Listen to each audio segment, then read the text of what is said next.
తెలంగాణ అసెంబ్లీలో బీఆర్ఎస్ ప్రతిపక్ష పాత్రను పోషించడంలో బీఆర్ఎస్ విఫలం అవుతుందన్న విమర్శలు వెల్లువెత్తుతున్నాయి. తొలి రోజు సభకు వచ్చిన ప్రతిపక్ష నేత కేసీఆర్ తర్వాత రోజు నుంచి ఎప్పటిలాగే ఫామ్ హౌస్ కి పరిమితమయ్యారు. ఎదా లీడర్ తదా ఎమ్మెల్యేలు అన్నట్లు వ్యవహరిస్తున్నారు. పార్టీ ఎమ్మెల్యేలను నడిపించాల్సిన నాయకుడు సభకు రావడం లేదు. సభకు వచ్చిన ఎమ్మెల్యేలు కాసేపు హడావుడి చేసి వాకౌట్ పేరుతో బయటకు పోతుండటంపై సామాన్య జనంలో కూడా ఆగ్రహం వ్యక్తమవుతుంది.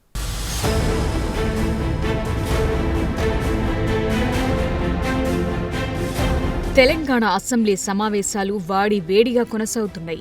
మూడో రోజు అసెంబ్లీలో గవర్నర్ ప్రసంగానికి ధన్యవాద తీర్మానంపై చర్చ కొనసాగుతుండగా రైతు రుణమాఫీతో పాటు గృహజ్యోతి పథకాలపై అధికార విపక్ష సభ్యుల మధ్య వాగ్వాదం చోటు చేసుకుంది. ఈ క్రమంలోనే బీఆర్ఎస్ సభ్యులు సంధించిన ప్రశ్నలకు డిప్యూటీ సీఎం భట్టి విక్రమార్కతో పాటు మంత్రి శ్రీధర్ బాబు సమాధానం తమదైన స్టైల్లో కౌంటర్ ఇచ్చారు. అనంతరం గవర్నర్ ప్రసంగానికి ధన్యవాద తీర్మానంపై సీఎం రేవంత్ రెడ్డి మాట్లాడుతుండగానే బీఆర్ఎస్ సభ్యులు సభ నుంచి వాకౌట్ చేశారు.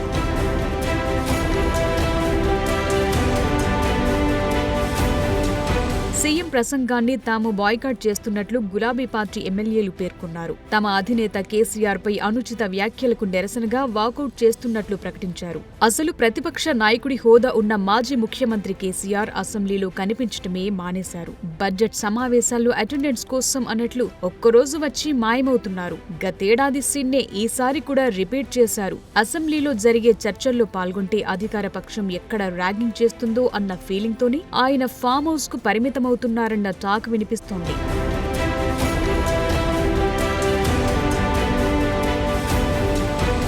కేసీఆర్ గైర్హాజరీలో బీఆర్ఎస్ ఎమ్మెల్యేలు కూడా సమర్థంగా వ్యవహరించడం లేదన్న అభిప్రాయం వ్యక్తమవుతోంది. సభా సమయం వృధా చేసుకుంటున్న బీఆర్ఎస్ నేతలు ప్రజా సమస్యలను సభలో ప్రస్తావించకుండా వాకౌట్ పేరుతో నిర్లక్ష్యంగా వ్యవహరిస్తున్నారన్న విమర్శలొస్తున్నాయి. సభలో ఉన్నంతసేపు కూడా విమర్శలకు, వాగ్వాదాలకే బీఆర్ఎస్ సభ్యులు పరిమితమవుతూ ప్రతిపక్ష పాత్రను పోషించడంలో పూర్తిగా విఫలమవుతున్నారు.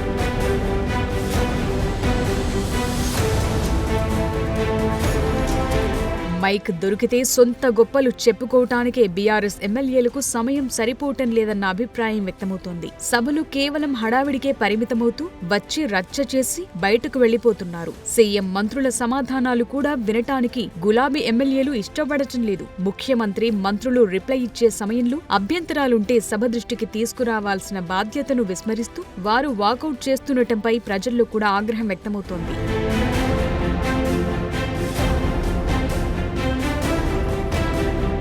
ఆ క్రమంలో సమాధానం విని నిలదీసే ఓపిక లేనప్పుడు ప్రశ్నించే రైట్ లేదని విశ్లేషకులు బీఆర్ఎస్ ఎమ్మెల్యేలకు చొరకలంటిస్తున్నారు. గందరగోళం చేయటానికే సభకు వెళుతున్నారా అన్న ప్రశ్నలు ఉదయిస్తున్నాయి. అసెంబ్లీకి ప్రతిపక్ష నేత ఎందుకు రావటం లేదని ముఖ్యమంత్రి ప్రశ్నిస్తున్నారు. ఇలా వ్యవహరించడం వల్లనే ఎంపీ ఎన్నికల్లో ప్రజలు గుండు సున్నా ఇచ్చారని సెటైర్లు వేశారు. అలా అనటం బీఆర్ఎస్ ఎమ్మెల్యేలకు తప్పైపోయిందట.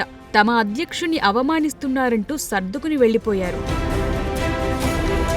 ఉద్యమ పార్టీగా చెప్పుకునే బీఆర్ఎస్ కు ప్రతిపక్షంలో ఉండటం కొత్తేమీ కాదు. ఉద్యమ కాలంలో అంతా ప్రతిపక్షంగానే పనిచేశారు. కనీసం అప్పుడు ప్రధాన ప్రతిపక్ష హోదా కూడా ఉండేది కాదు. ఆ ఉద్యమాన్ని నడిపించానని చెప్పుకునే నాయకుడు ఓడిపోగానే సభకు ముఖం చాటేస్తున్నారు.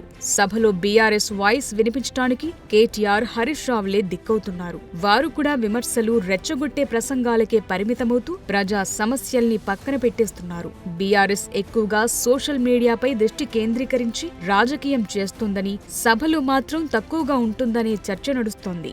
సోషల్ మీడియాలో ఎజెండాను సెట్ చేసుకుని దాన్ని ఫాలో అవుతున్నారన్న టాక్ వినిపిస్తోంది.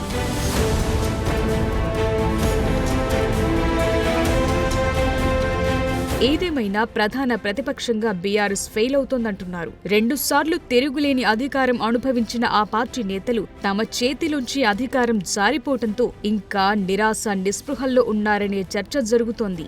బీఆర్ఎస్ ప్రతిపక్షంగా ఇంకా 4 ఏళ్లు కొనసాగాలి. ప్రస్తుత పరిస్థితుల్లో ఆ పార్టీ ఓటు బ్యాంకును మెల్లగా కైవసం చేసుకునేందుకు బీజేపీ రెడీ అవుతోంది. ఇప్పటికే ఎమ్మెల్సీ ఎన్నికల్లో బీఆర్ఎస్ కనీసం అభ్యర్థులను నిలబెట్టలేక చేతులెత్తేసింది. బీజేపీ ముందు బీఆర్ఎస్ స్థానాన్ని ఆక్రమించుకునేందుకు చాలా ప్రయత్నాలు చేస్తోంది. ఈ నేపథ్యంలో అసెంబ్లీలో గులాబీ నేతల వైఖరితో బీజేపీ పని ఈజీ అవుతుందన్న వాదనలు వినిపిస్తున్నాయి.